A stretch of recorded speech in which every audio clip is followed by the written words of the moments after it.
Bom dia, caríssimos ouvintes. Boa tarde, boa noite. Estamos aqui para mais uma Várzea. E, cara, hoje é um episódio onde a gente vai discutir dois termos que me são muito caros: civilização e barbárie. Eu queria pensar não só numa espécie de comentário crítico, né, a respeito desses dois termos, mas eu queria voltar principalmente para o começo da história, ali para as primeiras chamadas civilizações, né?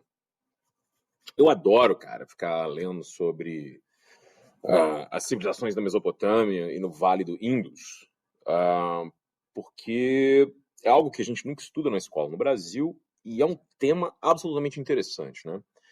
O modelo de vida que a gente tem nos últimos 5.000 anos, pelo menos, não tem nada a ver com a Europa, com toda essa loucura, né? Essa ideia de que tudo de bom começou no Império Romano, tudo de bom começou na Europa. Se você vai ler sobre as primeiras civilizações, elas estavam na Índia, no Oriente Médio, no norte da África, e enfim, nesses lugares. E claro, enquanto essas coisas estavam acontecendo ali, você tinha esses embriões já civilizacionais na América do Sul, especialmente ali perto dos Andes. E, cara, as ideias de civilização, a ideia de civilização na história, ela se coloca como uma espécie de cultura onde as pessoas têm capacidade de se dedicar, né, uma cultura, né, tem um tipo de sociedade onde as pessoas têm a capacidade de se dedicar ao trabalho que não é o trabalho de subsistência. Aí você tem toda uma discussão, tem gente que fala que a civilização começou antes, né, logo ali no Neolítico, com a possibilidade de produzir comida que não precisa ser caçada todo dia. Enfim, você tem toda uma discussão antiga sobre isso. Eu acho essa discussão interessantíssima. E eu acho o conceito de civilização, da ideia de que civilização exige uma espécie de hierarquia rígida ou de classe social bastante limitado, né? Porque às vezes você fala de coisas muito diferentes. Mas eu volto para isso, cara, porque ultimamente eu penso muito em civilização, e eu penso muito em civilização, quanto mais eu leio, cara, sobre o tanto de coisa interessante que aconteceu entre o rio Tigre e o rio Eufrates, 5.000 anos antes de Cristo, entendeu? A partir dali, mais eu penso, talvez no evento que mudou a minha vida, assim, e não mudou a minha vida porque me afetou diretamente, mas afetou profundamente a minha percepção de mundo e de política, que é a invasão que os Estados Unidos promoveu ao Iraque. E ali me parece maluco, porque entre o Tigre e o Eufrates, os Estados Unidos foram bombardear o Iraque, e foram bombardear o Iraque porque eles inventaram, junto com os ingleses, uma ficção patética de que Saddam Hussein tinha relação com os atentados do 11 de setembro. E eu gravo isso, gente, no 11 de setembro, né? Vocês vão escutar no dia 12, mas estou gravando isso no 11 de setembro. Inventaram que Saddam Hussein tinha relação com os atentados do 11 de setembro, que o Saddam Hussein tinha relação com a Al-Qaeda. O que para qualquer pessoa, gente, que lê jornal, eu não estou falando que você precisa ser um analista político da CIA, você precisa ser um cara que é especialista em Oriente Médio, qualquer pessoa que sabia quem era Saddam Hussein e quem era Osama Bin Laden, vai entender que a única vez que os dois estiveram do mesmo lado foi quando os dois eram aliados dos Estados Unidos ao mesmo tempo, ali na década de 1970, né? Quando Saddam Hussein atacava o regime iraniano, numa guerra que foi super sangrenta, usando armas que os Estados Unidos tinham fornecido, e quando o Osama Bin Laden, gente, Osama Bin Laden foi treinado pela CIA para usar a Al-Qaeda contra os soviéticos, né? Esse é um clássico, né? Aquela maravilhosa manchete do guerreiro que está indo lutar pela liberdade. Gente, Rambo 3 é dedicado ao Talibã, beleza? E aos outros mujahideen que estavam lutando contra os soviéticos no Afeganistão. Mas essa mentira, ela não foi uma mentira pequena, né? Ela foi uma mentira que colou, como costumam colar as grandes mentiras, e colou tempo suficiente para que uma guerra criminosa e uma invasão criminosa destruíssem o Iraque. A parada que eu acho mais doida é assim, as pessoas elas são muito rápidas em falar, se você defende o Saddam Hussein, cara, você acha que o Saddam Hussein não deveria ter sido derrubado? O que é que você pensa sobre isso? E a resposta para isso é muito simples, gente. A resposta para isso é muito simples. Não adianta, gente. Se você invade um país, arrebenta o país, joga, faz assim, faz e acontece, não tem nada de bom que vai sair dali, a não ser que você seja um cínico tão grande quanto Tony Blair, que foi fazer uma lecture, né? Foi fazer uma aula magna na Universidade de Chicago sobre liberdade. E essa era uma época, na época da Guerra do Iraque, era uma época maluca, porque era uma época que todos os liberais, assim, esses caras do neoateísmo, todo mundo virou pró-guerra, né? Um monte de gente está aí hoje bancando sábio, isento, todo mundo virou pró-guerra, todo mundo foi a favor dessa invasão, usando o 11 de setembro como justificativa. E essa é uma parada louca, porque sempre me pareceu muito que, enquanto Bagdá era bombardeada, né, uma invasão assim, absolutamente, sei lá, sem nenhum motivo, enquanto Bagdá era bombardeada, era destruída, e museus eram destruídos, e cafés eram destruídos, me parecia que se enterrava ali uma civilização, se não o próprio conceito de civilização como a gente entende. E algo que eu acho que eu já falei no Vira Casacas, talvez eu já até falei numa outra coluna, porque já que nós estamos chegando aí perto da coluna 80, fica fácil que a gente se repita, é que Bagdá tinha sido um centro cultural e um centro de universidades e de uma intelectualidade falante de árabe, pelo menos nos últimos 1000 anos, antes disso acontecer, em diversos momentos, né? Para bem ou para mal, a cidade foi destruída várias vezes, foi destruída pelos mongóis, foi atacada várias vezes, foi conquistada pelos otomanos, foi atacada. Não tem, essa não é uma grande questão, mas Bagdá não foi, nunca foi destruída desde quando ela foi construída, ela sempre tinha sido até então um centro de intelectuais e de pessoas que estudavam história, filosofia, literatura. E muita gente, por exemplo, é uma coisa que eu aprendi, muita gente, numa certa época, o pessoal que vivia no mundo árabe ia para o Iraque para cursar a universidade, acho que nas décadas de 50 e 60. Saddam Hussein era um cara que chegou ao poder com uma espécie de dando um golpe num outro cara que tinha dado um outro golpe, que tinha derrubado a família real que estava tomando conta do Iraque. Era um cara que se dedicava ao baatismo, né, que é essa espécie de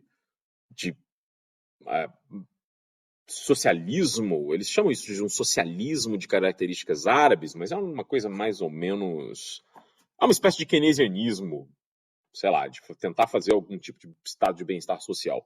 Não sei muito sobre como foram os governos Saddam Hussein antes dele brigar com os Estados Unidos, né, e começar a sofrer sanções, mas eu sei que o Iraque era um país, em geral, bastante rico por causa de petróleo, e um país que era, apesar de ser de maioria xiita, uma das paradas que o Saddam Hussein fazia era ser da minoria sunita que governava o Iraque. E aí a ideia era um pouco sempre afastar o Iraque do Irã, especialmente depois do governo dos ayatollahs.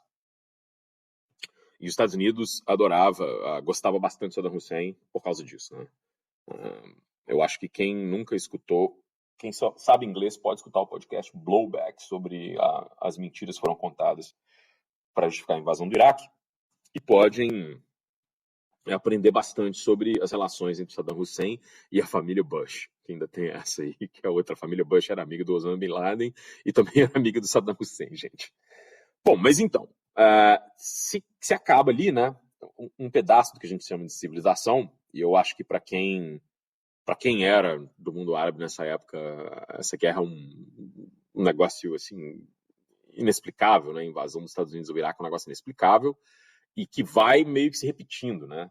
A Síria é destruída, a Líbia é destruída, e nada de bom sai dessas guerras, né? A gente não consegue... A ideia de que são guerras por liberdade, de que são guerras pela liberdade de expressão, qualquer loucura do tipo, que são contra ditadores, elas são ideias muito cínicas, né? Porque hoje a gente está num momento em que os Estados Unidos é cada vez mais abertamente ditatorial. E eu queria dizer isso porque aquele era um momento, cara, eu acho que foi um pouco o fim daqueles 10 anos de otimismo praticamente imparáveis pós-queda da União Soviética, só com um grande problema das guerras civis, né, na ex-Iugoslávia, e que ficou meio claro que as coisas não eram tão fáceis assim, né? Os liberais tinham destruído a União Soviética e eles não iam conseguir ter o seu sonho, né, o seu sonho fukuyamístico de fim da história e triunfo da democracia liberal. Bom, eu dito isso, eu queria voltar para a ideia da barbárie, né? Se a civilização acabou ali, barbárie, gente, bárbaro. Bárbaro é um jeito como povos, eu não sei se são os gregos ou os romanos, eu vou deixar isso, não vou consultar, não vou parar para consultar, mas a ideia de que esses povos que não falavam a língua dos gregos ou dos romanos, tudo que eles falavam era bah, bah, bah, entendeu? Então eles são bárbaros. Então isso vale para os berberes, para os povos que estão na Líbia, isso vale para qualquer um, todo mundo é bárbaro, né? A costa da barbária é na Líbia, na África, né? Ali naquela região, na Tunísia, etc. E isso valia para todo o resto. E a barbárie era a ideia de algo que não estava dentro das fronteiras do Império.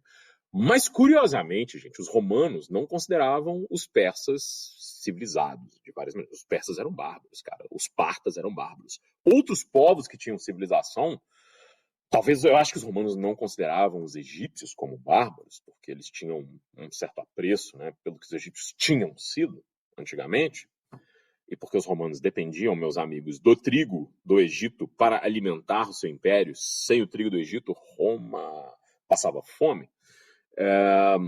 Mas essa ideia de que haveriam outros civilizados, outras pessoas, enfim, que teriam uma vida plena, que teriam um modo de vida compatível, eu acho que para os romanos eram talvez os gregos, nos quais eles se inspiraram, talvez os etruscos. Você tem uma discussão sobre alteridade e povo e qualquer coisa ali que vai sendo feita. Ou talvez todo mundo que se tornasse de alguma maneira romano, né, seja pela conquista, seja pela adesão ao Império Romano, essa pessoa se tornasse um civilizado. E hoje a gente olha um momento que eu acho curiosíssimo, como a gente sempre vai voltar para essas discussões do Império Romano, porque sempre parece que existe um império em queda. Na década de 30 e na década de 20, os fascistas falavam muito sobre o Império Romano e a queda do Império Romano, porque as monarquias europeias e porque as nações europeias estavam perdendo seu domínio colonial, né? Estavam perdendo seu domínio imperial, não estavam conseguindo sustentar isso. E hoje a gente olha muito claramente algo que parece estar em declínio, e eu não digo declínio, meus amigos, porque o poder vai acabar, declínio porque é claramente aquela imagem maravilhosa que se tinha dos Estados Unidos está acabando, né? E ela está acabando todo dia. E os Estados Unidos parecem cada vez mais com aquilo que ele dizia ser o seu outro, né? Então, os Estados Unidos ele é cada vez mais bárbaro, ele é cada vez menos civilizado e cada vez mais bárbaro. Botem aspas aí no que eu estou dizendo. Então, barbárie, quando a gente diz isso, né, quando a gente pensa em barbárie, a gente pensa em violência. E essa é algo bastante comum. Embora a civilização, em certos moldes, seja infinitamente mais violenta, porque ela implica algo que a gente vê o tempo todo, que é a guerra. E a guerra, nos seus recortes como é que eu não dizia evolutivos? Seus recortes inovadores, entendeu? A guerra, como ela era feita pelas primeiras cidades-estado sumérias, era algo que nunca tinha sido visto. Quando ela é feita pelos primeiros impérios, né? pelo Sargon da Acádia era algo totalmente diferente, era algo que nunca tinha se visto. Os assírios, os caras eram tão bons em aterrorizar os seus inimigos que eles adoravam contar mentiras sobre a própria crueldade, né? Então, civilização é algo que sempre retorna para a violência, e barbárie é algo que sempre nos evoca a violência, né? Especialmente a ideia clara no imaginário de todo mundo de invasões bárbaras, né? Essa ficção estranhíssima de que os bárbaros invadiram Roma, né, cara? Invadiram Roma, de que eles foram e destruíram Roma porque eles imigraram para Roma, porque eles foram convidados para Roma, sem que você leve outras coisas, como tipo já tinha duas Romas, as duas Romas estavam em guerra, os caras eram mercenários e foram contratados por uma para invadir a outra. Né? O Império Romano da parte oriental, basicamente, enfim, falou, aí, galera, pega aí, vai lá e invade Roma mesmo, porque não é grandes coisas, né? E essa ideia de barbárie e violência, ou do fim da civilização e violência, ela parece cada vez mais adequada quando a gente observa o crescente desejo, cara, existe um crescente desejo dentro de comentários da internet, dentro dessa coisa da esfera da internet, da machosfera, da alt-right, da direita conectada, existe um desejo de não sei nem como se é, de grandeza, de aventura, mas essa ideia assim meio maluca, né? Você vê esses caras que são uns frango do Vale do Silício, tipo aquele Mencius Moldbug lá, aquele babaca, falando, não, grandeza, homens conquistando, guerra, sei lá o quê, isso aí, isso é o que fez a civilização ocidental. E basicamente o que eles estão dizendo é que os ocidentais, aí, entre quantas aspas você quiser, deveriam subjugar os não ocidentais, os que eles consideram bárbaros, através da violência. Cara, estamos num momento muito curioso de observar como tudo aquilo que aconteceu depois da guerra do Iraque, as invasões, a suposta guerra ao terrorismo, esse espalhamento do poderio bélico e da vigilância norte-americana são trazidos de volta para o próprio Estados Unidos.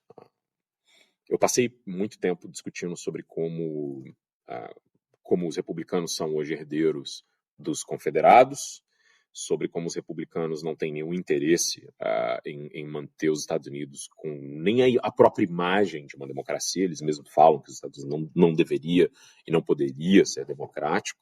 Né? E os republicanos também, meus amigos, os republicanos também falam sobre como nós deveríamos, não sei, nós latino-americanos deveríamos nos curvar a eles, né? Eles estão dizendo isso o tempo inteiro. Ou não só nós, mas os chineses, as pessoas da África. Uma ideia claramente óbvia e muito bem documentada de que essa ideia de uma grande América, na verdade, é uma coisa cada vez mais uma América com características bastante peculiares. E à medida que tudo isso volta para dentro dos Estados Unidos, os conflitos do mundo começam a se reproduzir ali e existe uma certa dinâmica, né? Os Estados Unidos é um país que nunca resolveu muito bem as questões pós a Guerra Civil e parece, de alguma forma, estar arrumando para algum tipo de conflito. E a violência, gente, aconteceu aí um crime nessa semana, que eu não quero comentar sobre ele ainda, porque eu acho que está muito cedo para poder discutir, mas eu quero comentar sobre algo. Uns 40 dias atrás, um cara ligado a missões evangélicas, ele foi missões evangélicas bem de direita e tal, não sei o quê, foi na casa de 2 congressistas do estado de Minnesota, do Partido Democrata, que ele considerava comunistas, esquerdistas, etc., e matou os dois. E no caso da congressista Melissa Hortman matou o marido dela também e o cachorro dela. E a filha dela sobreviveu por pouco. Okay? Esse cara, que você pode ver vídeos dele pregando loucuras, né? O cara foi para missões africanas, o cara tinha uma lista de pessoas que ele queria matar. E eu discuti num episódio chamado alguma coisa sobre lobos, ou os três lobos. Eu estava falando como não existe lobos solitários, crimes de direita. Nunca existe. Eles são todos parte de um complexo muito maior. E eu acho que esse é um momento, o momento que a gente está agora, é um momento em que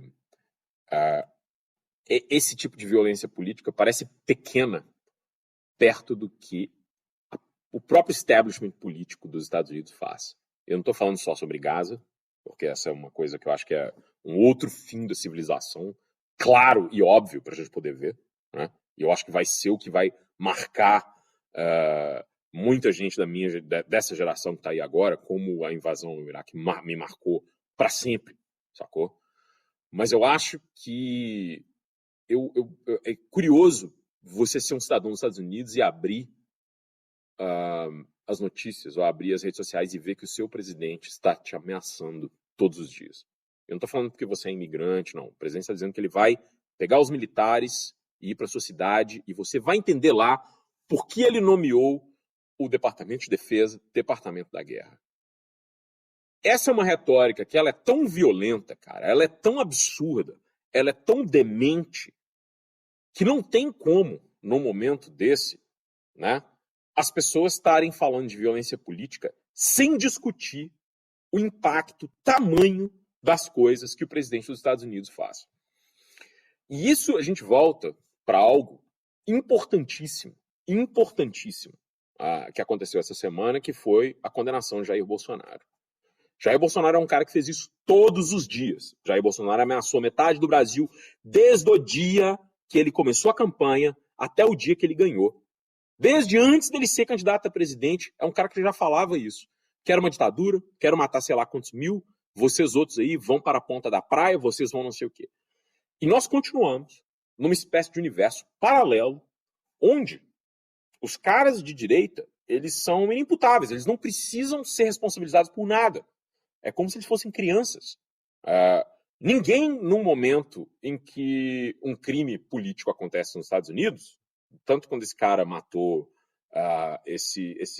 matou aqueles dois congressistas do Partido Democrata, como um certo influencer aí de direita morreu, ninguém volta, ninguém tem coragem de voltar para discutir o maior inflamador, o inflamador geral dos Estados Unidos, que é o próprio presidente, cara.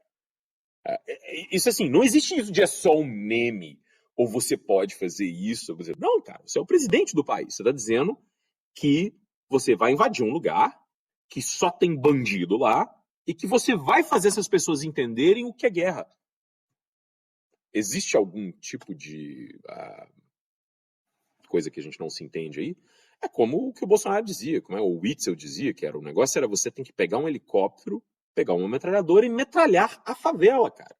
Os caras falavam isso, gente. Ou seja, nós estamos num momento que ele é tão surreal que a guerra, né, a ideia, esses caras dizem que estão fazendo isso tudo para salvar a civilização, eles preferem destruir tudo, todos, acabar com tudo, a tentar qualquer tipo de acordo, consenso, retirada de campo, que não seja essa escalada infinita no discurso e na prática da violência. Comemorem bastante, meus amigos, bebam por mim, tá? Porque a prisão de Jair Bolsonaro, tá? Declarar ele culpado e prender esse cara é o que protege o Brasil de continuar nessa esfera de autodestruição que toma conta do dito mundo livre.